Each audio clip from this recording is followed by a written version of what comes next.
there, my name's Ash. I'm a queer witch, an astrologer, a flower essence maker, and this is my Sagittarius season horoscope.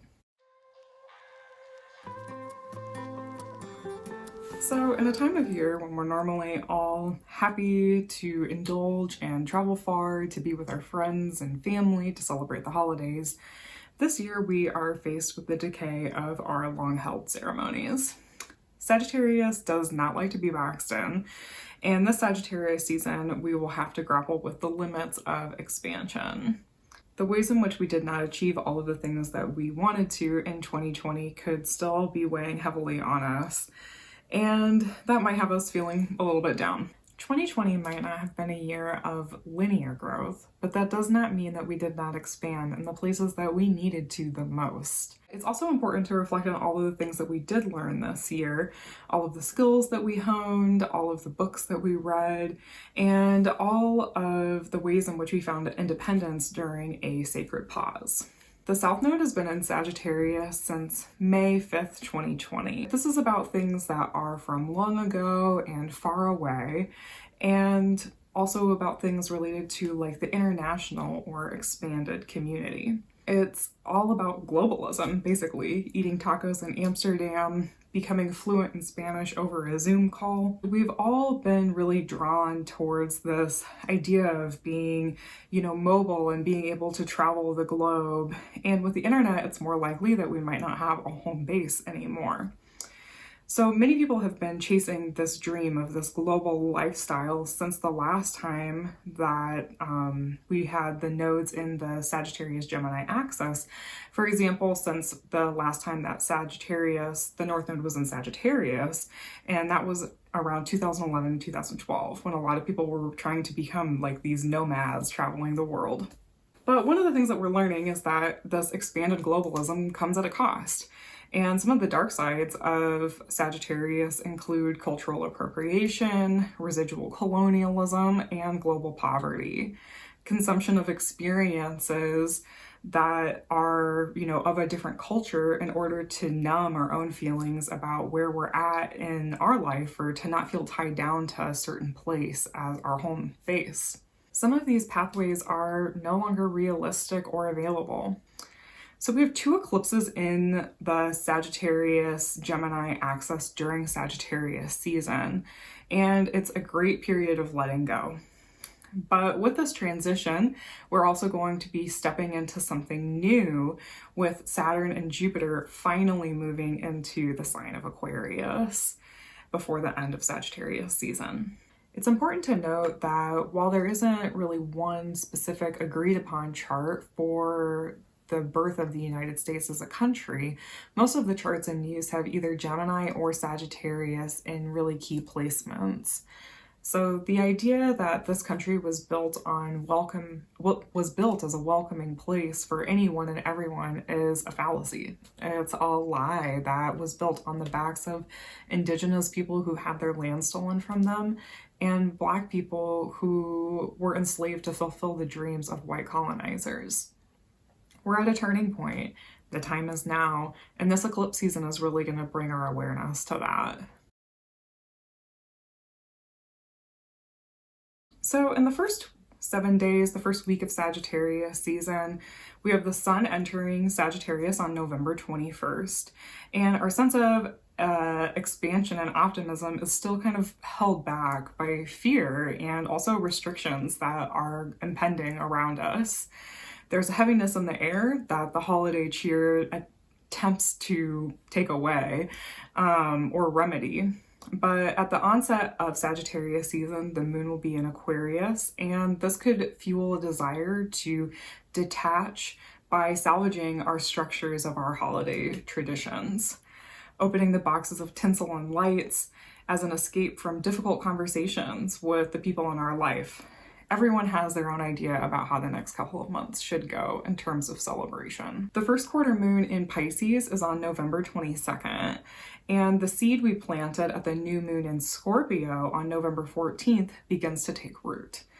A trine from Venus gives the opportunity for us to find support for what it is that we're trying to grow. Healing actions allow us to move forward on November 26th And Chiron in Aries will be exactly trine to the sun. So if we can figure out a structure to celebrate and look on the bright side, we can maybe find a way to all get along after all. Over the next few days, Mercury in Scorpio will make a sextile to Pluto, Jupiter, and Saturn in Capricorn, supporting a more practical mindset as we navigate through this strange, unpredictable world. No one knows exactly what to do, and going with the flow doesn't give us exactly what we need, but maybe that's the growth point that we are all asked to step into. In the second week of Sagittarius season, we have Neptune stationing direct for the first time since June 22nd. The hopes that we left behind for the stark reality that was rising up all around us begin to make a reappearance. With the moon in Taurus, the invitation to indulge in all of the ways is definitely tempting at this point in time. By November 30th, we have our first eclipse of Sagittarius season, this one a lunar eclipse in Gemini. An option for optimistic expansion is taken away, and practical action must be taken now. While the future is uncertain and we might find it difficult to imagine the multiple avenues for the future, communication with the unseen world provides us the support that we need and vital information in understanding the path forward. And hopefully you got a little bit of practice with that during Scorpio season. Mercury will be at 29 degrees Scorpio, an anaretic degree at this point in time, and we're at a communication crisis point. We are asked to go to the places that scare us and think about what we would rather ignore. What you are asked to release at this time is a gateway to what comes next, even if you can't see the path forward quite yet.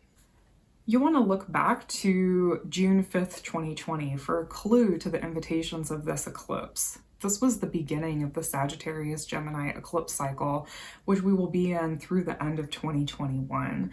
And this is where we're going to be asked to let something go in our life to make space for something new to come in. People with placements in Gemini or Sagittarius will be especially impacted by this eclipse cycle, and especially this eclipse if you have any placements near about 8 degrees of either sign.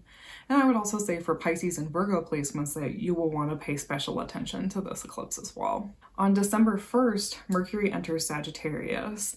Our mind would like to go somewhere new, but we still face restrictions on our ability to go all of the places that we would like.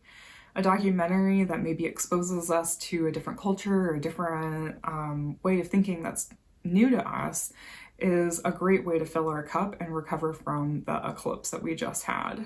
With Mercury and Mars both in fire signs, there is the itch to go and do and see. So how can that be harnessed in a responsible way? That's the question.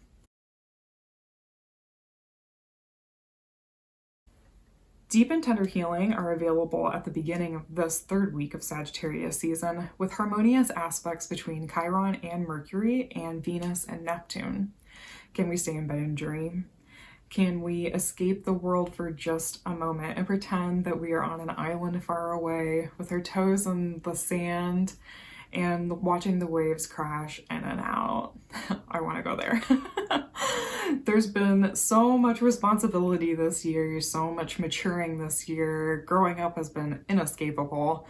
So if we can find a way to escape this weekend, even if it's just our safe and cozy bed, it's a great time to do it. On December 9th, a square between the Sun and Neptune puts on the pressure to break out of fantasy land. It feels good to live there, and we might feel like we want to make a decision that supports all of the things that we've been dreaming up. By December 10th, Venus begins a series of sextiles to Pluto, Jupiter, and Saturn in Capricorn, and the desire to lay that foundation for what we're entertaining intensifies. But we also feel uncertain about how to achieve what we want. No decisions need to be made at this time.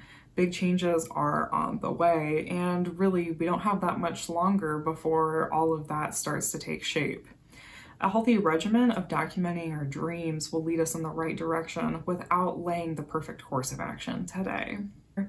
Beware of pushing through on what's important to you and assuming that everybody else is on the same page. At the same time, if it's time to say goodbye, then, well, maybe it's time to say goodbye. In this last week of Sagittarius season, we have an action-packed week. The mounting pressure to move that we felt at the end of last week hits a tipping point at the solar eclipse in Sagittarius, the second eclipse of Sagittarius season, on December 14th. We can no longer be boxed in. There's too much to explore, there's too much to do, and frankly, there's too much at stake. The escape hatch feels like the practical option, and something from the past just cannot hold us back any longer. A decision must be made about what comes next. What does it mean to dream and expand in a world that seems so unknown? What does it mean to let go when the future is so uncertain? Is it foolish to believe in a better way forward? Is it brave? Is it brilliant? If you think about it too long, the universe might just make up your mind for you. Again, people with placements in Gemini or Sagittarius, this time around 23 degrees, will want to pay special attention to this eclipse cycle. And if you're not sure exactly what I'm talking about, you can get a copy of your birth chart by clicking on the link in the description below this video. Venus enters Sagittarius on December 15th, and we remember that flexibility is the gateway to growth in our relationships. Understanding someone else's viewpoint doesn't mean that we agree with it or that we have to deny our own. Maybe we are better supported through interconnected independence. An opportunity to heal is on the way with Chiron stationing direct, making space for the integration of all of the inner healing we have done since July 11th when it stationed retrograde. In the coming days, be open to sharing what you learned, relate, and create this new beginning in your bonds. December 16th is the day that we've been waiting for. Saturn enters Aquarius, ending a journey we've been on since December 20th, 2017. Saturn has been in Capricorn for almost the entirety of the last 3 years, and we've been asked to be responsible in the area of our life that is ruled by Capricorn. With Saturn's entrance into Aquarius, we take the work that we have slogged through for the last 3 years and begin the process of integrating it into something that's useful for humanity. Share resources and compassion in the name of justice. Saturn is at home in both Capricorn and Aquarius, but Saturn in Aquarius is the descent from the top of the mountain into the spaces where we find and connect with other people to create the framework and the structure for the future.